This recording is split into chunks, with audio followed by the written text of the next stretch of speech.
Bismillahirrahmanirrahim. Assalamualaikum warahmatullahi wabarakatuh. Hamdan wa syukran lillah la hawla wa la quwwata illa billah. Asyhadu an la ilaha illallah wa la syarika lahu wa asyhadu anna Muhammadan abduhu wa rasuluhu la nabiyya ba'dah. Allahumma shalli ala sayyidina Muhammadin wa ala alihi wa sahbihi wasallim amma ba'du. Ilahi anta maksudi wa ridhoka matlubi atini mahabbataka wa ma'rifataka. Sahabat sejati yang Allah muliakan, tentu semua kita saat ini tahu atau setidaknya mendengar keberhasilan ganda putri kita Grecia Poli dan Apriani Rahayu yang diberikan kesempatan oleh Allah untuk menyabet medali emas Olimpiade di Tokyo kemarin. Euforia, kegembiraan, dan bahkan ada orang-orang yang oportunis memanfaatkan momen ini untuk pansos, untuk panjat sosial dengan menampilkan sosok dirinya dengan latar belakang dua pahlawan kita tadi. Tentu setiap mereka yang melakukannya punya alasan sendiri, kita tidak perlu kemudian julid, kemudian memberikan komentar yang berlebihan. Itu adalah hak-hak mereka. Kalau memang kita tidak suka, ya udah abaikan saja. Tapi yang ingin saya sampaikan pada kesempatan ini adalah bahwa momen kemenangan tersebut mengajarkan kita beberapa hal untuk dapat kita pelajari, bahwa keberhasilan yang diraih kemarin itu tidak terjadi dalam sekejap mata. Tidak ada cerita Sangkuriang yang bisa membuat danau dalam satu malam. Tidak ada cerita Bandung Bondowoso yang bisa membuat seribu candi dalam satu malam.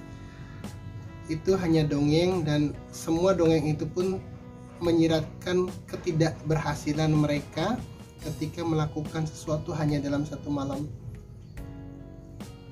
Apri dan Poli tentu sudah banyak berjuang, menghabiskan waktu, tenaga, konsentrasi, bahkan menghabiskan sebagian besar hidupnya untuk kemudian didedikasikan terhadap olahraga ini. Ini sebuah pelajaran bagi kita yang kalau kita ingin sesuatu, kalau ingin kita meraih sesuatu, caranya tidak ada yang lain, tidak ada cara sulapan, tidak ada cara goib. Caranya adalah harus berproses. Latihan dari kecil, kemudian taruna, dewasa, sehingga sekarang, itu pun harus dilalui oleh setiap kita yang ingin berhasil. Dalam hal apapun, dalam hal pekerjaan, kita tidak lantas pengen langsung jadi manajer. Dalam hal jabatan tidak lantas kita kemudian menjadi bupati, camat, atau gubernur, tidak. Pun ketika kita belajar zikir, tidak serta-merta kita pengen langsung jadi mursyid, jadi wali dan lain sebagainya, tidak. Meskipun apa yang mereka capai itu merupakan sesuatu yang wah, tapi beliau-beliau yang sekarang jadi presiden pun pasti melalui tahapan-tahapan dari bagaimana mereka berproses berkarir di dunia politiknya. Mereka yang sekarang disebut wali pun pernah jadi salik dulu, pernah belajar dulu, pernah berguru dulu, pernah beramaliyah dulu, sampai kemudian Allah mengangkat derajatnya ke makam yang Allah kehendaki, yang kemudian kita sebagai wali. Kemudian sebagai seorang kepala rumah tangga, sebagai guru, sebagai apapun, tetap ada proses yang harus kita lalui. Tidak bim salabim, tidak abrakadabra. Itu satu pelajaran yang sangat berharga dari apa yang kita dapati dari perjuangan Apri dan Poli kemarin, bahwa setiap keberhasilan memerlukan proses. Itu yang pertama. Kedua adalah komitmen. Salah satu wawancara yang kemarin saya sempat dengar adalah bahwa talented people, pemain-pemain bagus di Indonesia dan di seluruh dunia itu banyak sekali. banyak orang-orang yang dikaruniai bakat yang luar biasa, tapi kata Poli, satu hal yang sangat jarang dimiliki oleh mereka yang berbakat itu adalah komitmen untuk menjadi juara. Ini luar biasa. Dan kita sangat maklum bahwa kita dikaruniai bakat-bakat yang luar biasa, tapi hanya sebagian kecil saja yang kemudian menjadi juara. Dalam kompetisi kehidupan ini pun begitu. Kita dikaruniai mungkin kecerdasan yang luar biasa, kita mungkin dikaruniai harta yang banyak, kemudian kita juga dikaruniai jasad fisik yang juga lengkap, tidak cacat. Kemudian kita dikaruniai bakat-bakat tertentu yang mungkin kita tidak sadari, tapi kemudian bakat saja ternyata tidak cukup, pinter saja ternyata tidak cukup, kaya saja tidak cukup, bahkan keterampilan kita terhadap sesuatu pun kalau kita tidak latih dengan komitmen yang tinggi tidak cukup untuk mengantar kita menjadi juara dalam kompetisi kehidupan ini. Contoh kecil, mungkin ada anak seorang kiai yang punya potensi sedemikian rupa karena beliau, anak tersebut misalnya mempunyai orang tua yang pandai ngaji, pandai kitab dan lain sebagainya. Tapi kalau anak itu sendiri tidak belajar, maka segala potensi itu akan hilang.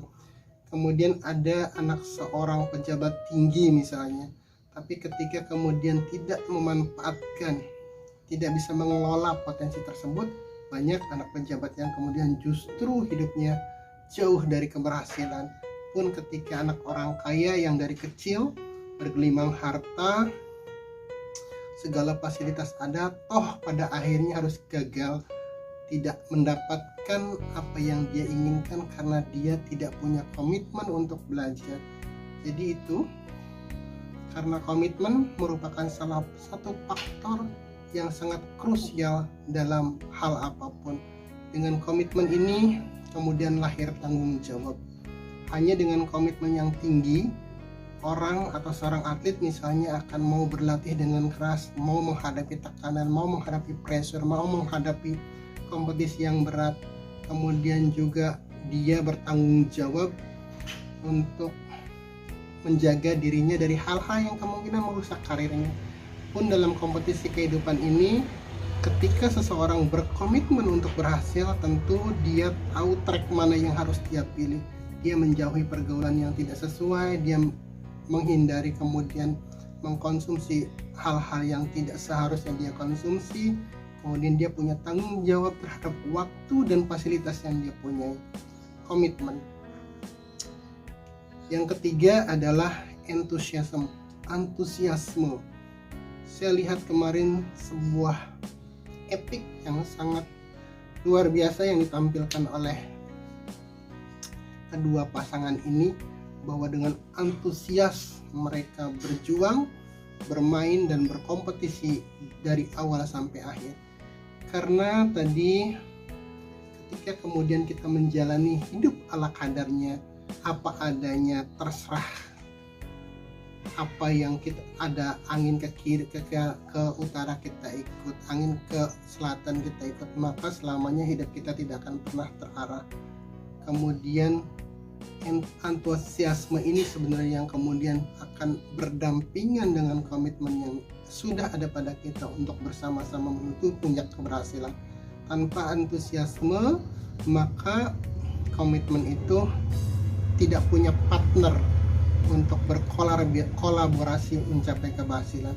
Itu saja, setidaknya kita punya 3 hal yang bisa kita petik dari apa yang kita lihat, apa yang kita saksikan, bahwa harus punya antusiasme dalam hal apapun untuk mencapai keberhasilan, kemudian punya komitmen yang kuat, dan perlu waktu, perlu proses yang harus kita jalani.